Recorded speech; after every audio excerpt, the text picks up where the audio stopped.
Police সুপারের নির্দেশে সদর সার্কেলের নেতৃত্বে থানা পুলিশ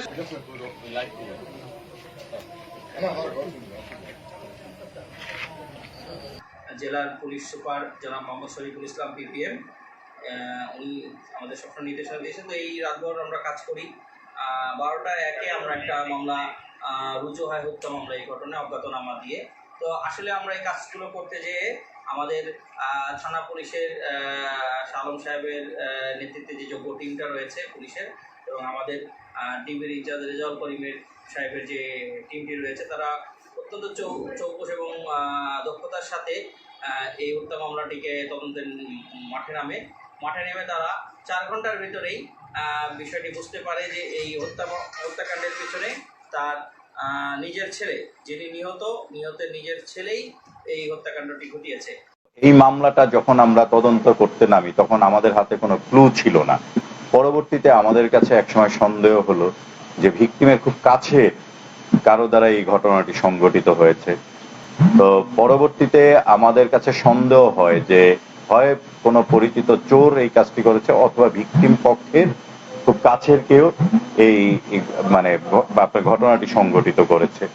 এই দুইটা দিক মানে কাজ করতে গিয়ে আমরা বিভিন্ন কথাবার্তা যখন জিজ্ঞেস করি, যখন ইন্টারোগেট করতে থাকি ভিকটিমের ছেলে, বড় ছেলে, যার নাম হচ্ছে জ্যোতিষ বালা, তো একটা সময় সে স্বীকার করে যে সেই তার মাকে এরকম নৃশংসভাবে কুপিয়েছে। কারণ তার মা একটু মানসিকভাবে একটু আপসেট ছিল, মেন্টালি ডিস্টার্ব ছিল।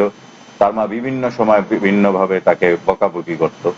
আর এই অ্যাকিউজড যে আমাদের জ্যোতিষ বালা, এ মূলত চায়ের দোকান করার পাশাপাশি সে একটু জুয়ার প্রতিও আসক্ত ছিল, জুয়াও খেলতো মাঝে মাঝে। তো এইটা নিয়েও তার মা তাকে একটু বকাবাধ্য করতো, এটা সে সহ্য করতে পারে নাই। আরেকটা বিষয় হলো, যেহেতু ভিকটিম মেন্টালি ডিস্টার্ব ছিল, দেখা গেছে যে আমাদের অ্যাকিউজ জ্যোতিষ বালা তার স্ত্রীকেও সে বিভিন্ন সময় বকাবাধ্য করতে, এটা অ্যাকিউজ মেনে নিতে পারে নাই। এই ক্ষোভ থেকেই মূলত সে ওই ঘটনার সময় বা তার মাকে একা ঘরে পেয়ে সেই ঘটনাটি সংঘটিত করেছে। তো ঘটনার সাথে সম্পৃক্ত যেই দাটা, যেই ধারালো অস্ত্র দিয়ে তার মাকে কুপিয়েছে, সেটা তার ঘরেরই একটা দা ছিল। আমরা দাটা প্রথম অবস্থায় খুঁজতেছিলাম যে ধারালো কোনো অস্ত্র আছে কিনা ঘরের ভিতরে। দা দিয়ে তার মাকে কুপিয়েছে, সেই দাটি সে পার্শ্ববর্তী, তাদের ঘরের পার্শ্ববর্তী একটি ডোবা ছিল, সেই ডোবায় ফেলেছে। এবং এই অ্যাকিউজডের দেখানো মতেই আমরা তার এই দাটা আমরা ওই ডোবা থেকে উদ্ধার করি।